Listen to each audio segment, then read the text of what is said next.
Ladies and gentlemen, it is my hope that you're doing fine. I'm also okay.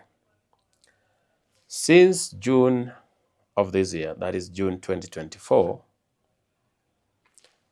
a group calling itself the Gen Zs, even though some of them are in their 60s, have insisted that one Raila Odinga betrayed them.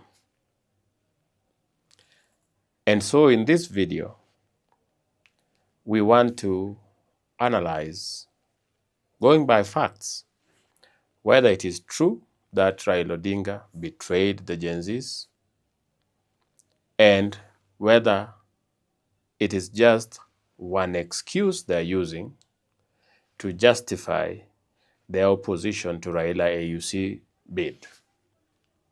If that is something you are interested in, I am urging you to stay tuned till the end of the video. And of course, if you're watching for the first time, please take a moment, subscribe to this channel so that YouTube notifies you whenever we upload similar videos. Ladies and gentlemen, you may be like, who doesn't know that Raila betrayed the Gen Zs? And I want to tell you, many people don't know. Because the claims versus the reality are not aligning. I want to repeat that. The reason as to why you cannot say with certainty that Raila Odinga betrayed the Gen Zs is because what the Gen Zs claim versus the reality, the facts, do not align. Either these people are lying or the Gen Zs are misunderstood altogether. Before we answer who between Raila Odinga and the so-called Gen Zs betrayed the other, let me give you a brief history of Raila Odinga and the Gen Zs. After William Ruto won the elections, a few months later, I think some 6 months later, around March of 2023, Raila Odinga went to the street with Azimio people to, among other things, demand electoral reforms. And in this demand for electoral reforms, they also insisted that they had won the election and that Ruto was an illegitimate president. When they went to the street, that is the Azimio, the thing ended up being a Luo affair. Because even though Azimio was supposedly a representative of the entire country, there were no demos in Ukambani, there were no demos in Luyaland, Coast was quiet. The only places, even in Nairobi, that saw demos were places that were overwhelmingly inhabited by Luos. In June of 2023, Raila went to the street again with Azimio leaders. You remember when people were putting on sufurias on their head to lament about the prices of unga? The demos again ended up being a Luo affair. And most of the so-called Gen Zs, some in their 60s, as I said, correctly classified it as Raila using Luos to cause chaos, to destroy business, and other things. In fact, some of these people who are very vocal, who are saying Raila betrayed them, advised Raila Odinga that chaos is not the way, that you should not do things, you should never go for violence before trying diplomacy. That always try dialogue before you resort to violence. Raila was painted as an anarchist, as somebody who was an economic saboteur, and other things.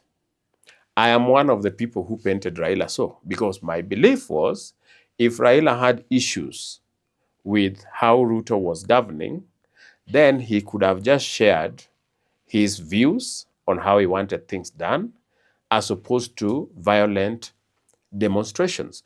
Why? Because I believed that in any violent demonstrations, people not only lose property, but lives are lost unnecessarily, I must add. So I'm one of those people who said Raila was an anarchist and he preferred violence. But I also went ahead and shared that, in my opinion, if Raila has issues, the best option is to always sit down and talk. And so did the Gen Zs. They were also of the opinion that people need to talk as opposed to embracing anarchy. Raila's move to use violence was unpopular. Up to that point, you understand the relationship between Raila and the so-called Gen Zs? They were opposed to both his demonstrations. They were insisting that the best way to handle political differences would be through dialogue. There was no need, in their opinion, to engage in anarchist behaviors or to even go the violent route, which was going to lead to loss of life. Unexpectedly, Raila listened to our plea and called off the demos and embraced dialogue, as we urged them to. And by we, I mean those who are against violent demonstrations, including the Gen Zs. So Raila embraces dialogue. He's like, okay, I have tried the anarchy route. It is not working. Let me try what these people are advising me to do. Then, in June 2024, something interesting happened.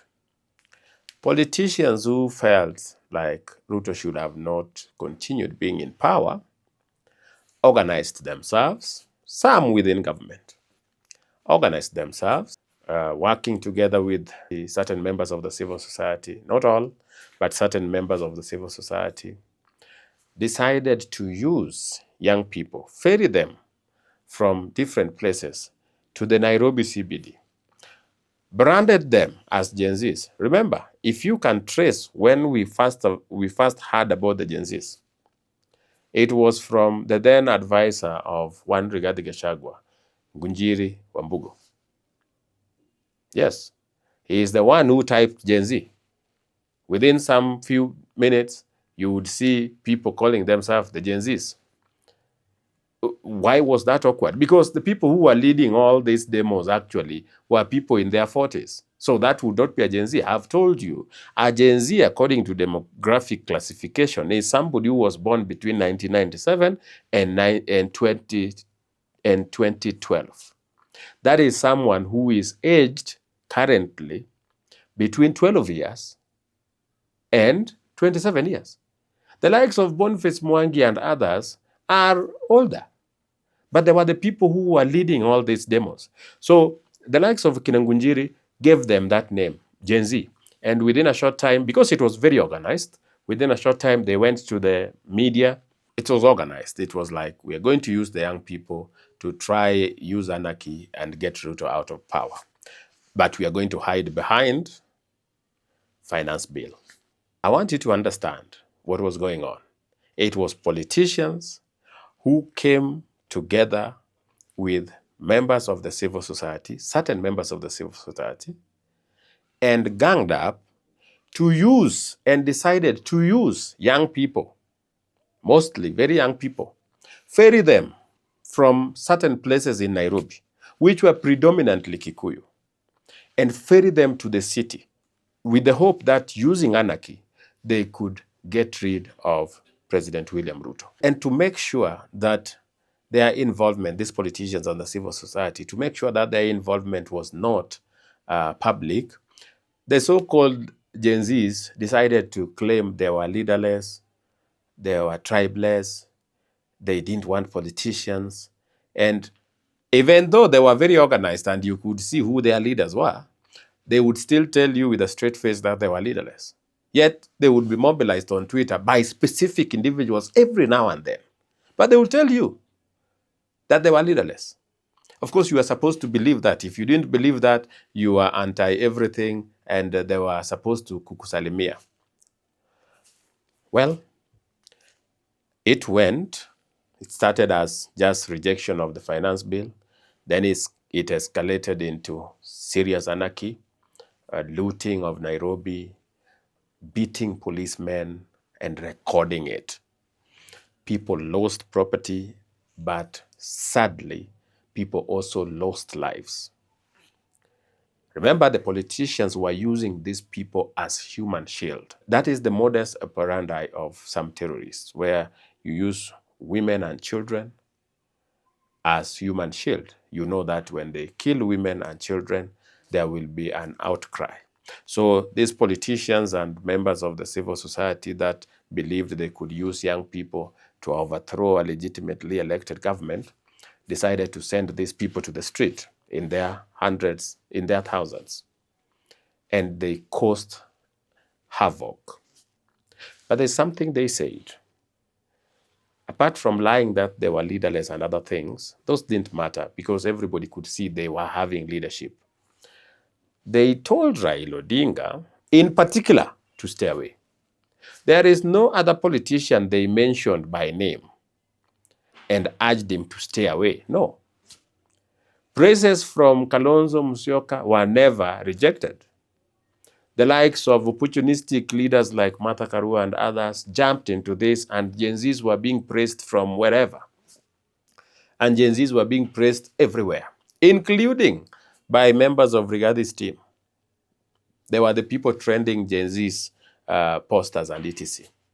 So it was something that you could see clearly. It was being sponsored by civil society and politicians, but the people who were being used were misled to think that it was their own thing, that they were doing this out of their own volition, that it was spontaneous across the country. Every young person below 27 years was suddenly angry. Of course, it required a lot of naivety to believe such nonsense, but so many people believed them. And it was like the Gen Zs have said, you know about the Gen Zs. You'll go to civil servants and you'll find them praising the Gen Zs. They would be like, oh, you know, Gen Zs will do this, etc. But like I was saying, those so-called Gen Zs were very categorical that Raila Odinga was not to interfere in any way. Remember what I told you about Raila? He tried anarchy. People rejected him, including the Gen Zs, told him that was not the way. Now the so-called Gen Zs, the same Gen Zs were now spearheading, were now the agents of anarchy and violence on the street. They were burning parliament, burning city hall, doing a lot of things, vandalizing shops, beating those who disagreed with them. It was pure chaos and anarchy. The same thing they accused Raila of and said that he was a violent man, they were now doing it because it suited them. But they said Raila should stay away. In fact, some even mocked him that all the years that he had done demos, he had never reached the level where he banned parliament. For them, banning parliament was an achievement. How that is an achievement, you tell me. But for the so-called Gen Zs, that was a big achievement. Banning parliament, vandalizing Supreme Court, those were signs of victory. So they even told Raila, for all the times you've led mandamanos in the country, there is no day you've managed to ban parliament. There is no day you've managed to vandalize the Supreme Court, let alone ransacking the city the way we did. Raila decided to heed their advice and stayed away. But you see, staying away meant he was not supposed to be part of the demos or even to support the demos in any way. That is what they meant by stay away. So Raila became, said, okay, fine. I've had you, my sons and daughters, I would stay away. In fact, he congratulated them, told them, you've done well. And he stayed away. But you see, Raila Odinga was then leading a political party known as ODM. Okay? That ODM asked, what is the way forward? Do we join the Gen Zs in their anarchy, or what do we do? Raila remembered that he had been called all names when he tried anarchy. And he said, I listened to what they said. When I tried demos, they said I am going the wrong route. I was accused of preferring violence without giving diplomacy a chance. So in this time, we are going to give dialogue a chance. That is all he said. We are going to give dialogue a chance. And in this dialogue, Raila Odinga said, if the Gen Zs were also willing to bring their grievances, we should have a national dialogue. In fact, the president embraced that and said there will be a national dialogue where the Gen Zs and every politician and every civil society, whoever had grievances, would come and air out their views so that we find solutions together. Guess what? The Gen Zs refused. The same people who were accusing Raila of preferring violence without giving diplomacy a chance were now being told, let us give diplomacy a chance. And they were like, no, no, no, no, no. We prefer anarchy. And Raila said, no, no, no. I'm not going to go with you. I would prefer dialogue. Then Ruto said, okay, fine. If that's what you think will help our country, then I will put it into consideration. Gen Zs, on the other hand, insisted that they will be demonstrating per day until Ruto leaves office. Asked who was supposed to replace Ruto, because they could not reveal who their sponsors were, they were very confused. If you watch them on the news, on the platforms which were created for them by Citizen and other media houses, you would really pity the people. They would tell you they would form a, I don't know, a council, transition or council. Very funny things. Things that are nowhere in the law of this land. The answer they were avoiding is, we want Ruto to go so that Rigathi can take over. That would have exposed Rigathi in a very bad way.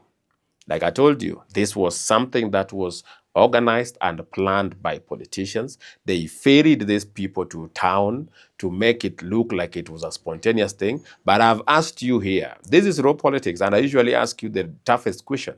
If it was spontaneous, why were the Gen Zs in Homa Bay not on the street? Because I went home and these people didn't even know what people were doing on the street. It was not spontaneous, it was organized. In a country so divided as Kenya, there is nothing spontaneous here. This is a country that is so tribal. Politically speaking, in other ways, we do well. Kenyans can relate on other subjects very well. On other issues, Kenya can relate very well without even considering from which tribe you come. But when it comes to politics, Kenyans are so divided. And so there is nothing spontaneous. There is nothing that happens that one day people aged between 12 and 27 just wake up and they are now tired with this country and they want change. Nothing like that. They were organized. And when their sponsors were exposed, the so-called Gen Z revolution died. And now, because they could not blame their sponsors, it was very easy to blame Raila Odinga. The same Raila Odinga that they told to stay away, that they told to sit and learn how revolutions are done. That is the same person they call a betrayer or a traitor for deciding to embrace dialogue. The same dialogue they had accused Raila of not giving a chance when Raila would go to the street in 2023. Up to that point, ladies and gentlemen, who betrayed who? These Gen Zs and the people in the civil society were like, go for dialogue. Especially watu wa Mlima. They were like, go for dialogue. Why are you destroying businesses? What is that? Now that they wanted to get Ruto out, destroying businesses was now okay. Anarchy was now fine. So who betrayed who? When Raila is on the street, perpetuating anarchy, you are like, this is a very bad thing. Give dialogue a chance. When Raila listens to you and he says, okay, fine, let us give dialogue a chance, you turn again. You are like, we are going the anarchy route. Then Raila is like, oh, Raila is wondering, he's confused. He's wondering, what's going on here? These are the people who are telling me that anarchy is bad, that we should give dialogue a chance for the sake of our country. Now they are the ones who are preaching anarchy from morning to evening. And above all, they have told Raila to stay away, to sit and learn. And now Raila is like, okay, fine, you can do your thing. But that does not mean that life does not continue on this side. Raila says, okay, for me, I will go with the dialogue that you had suggested. And Ruto listened to him and his proposals, and he even offered to donate some members of ODM to help William Ruto in areas that he felt that needed help, especially in the Ministry of Finance, Energy, and other places. And so, for Raila, he was doing his things. The Gen Zs, nobody stopped them. What stopped them was that their finances were exposed. And so there was no more finances to finance that anarchy. Gen Zs had made it very clear they wanted Ruto to go. That there was nothing that Ruto was going to do that would make them think twice, think otherwise.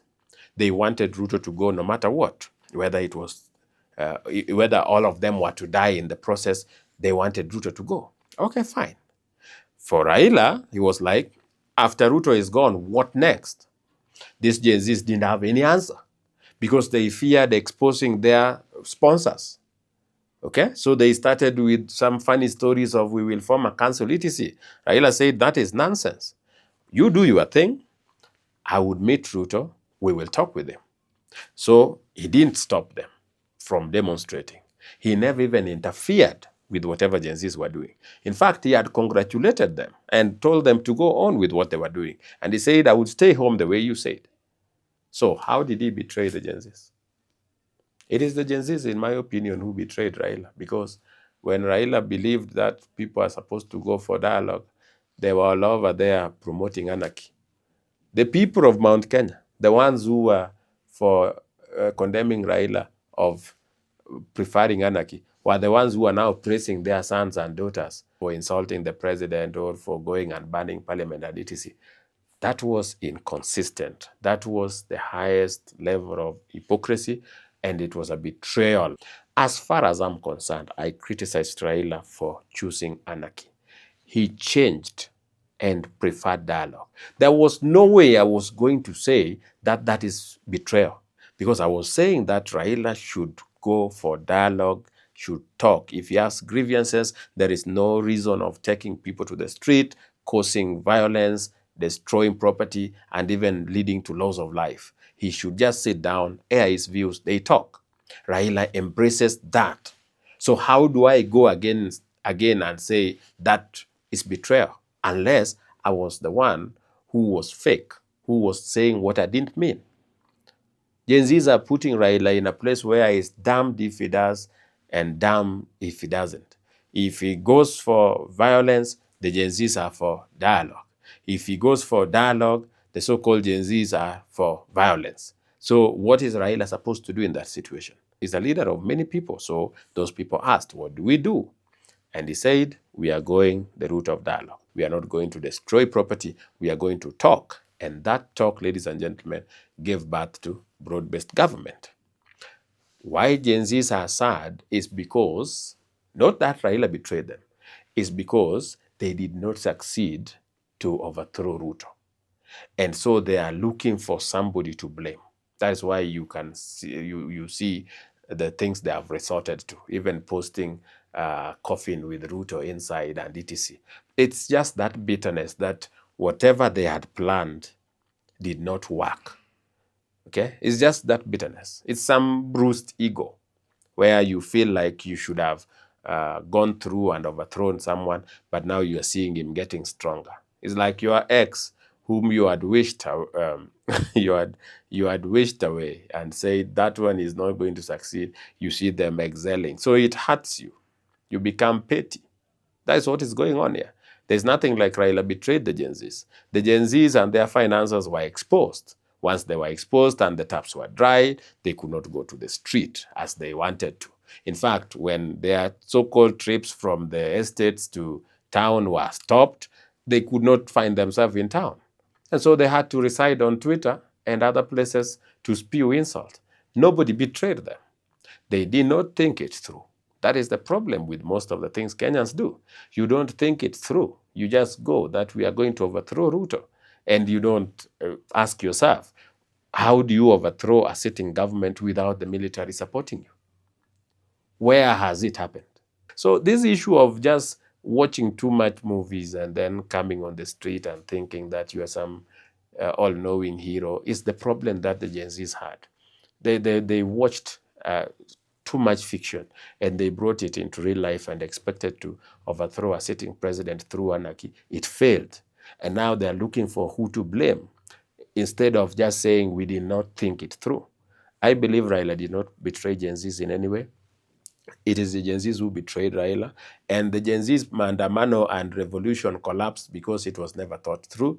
And their anarchy was not going to win. Actually, most Kenyans wanted peace to continue with their business. So nobody is missing their revolution. Nobody is missing anarchy.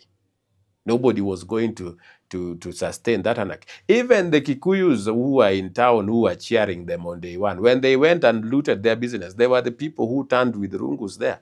They were waiting for them now. If you found this useful, let me know in the comment section. Otherwise, allow me to thank you for taking your time to watch this video. Don't forget to like it and share it with friends. If you want to know why I believe the Gen Z revolution was a myth, watch this video.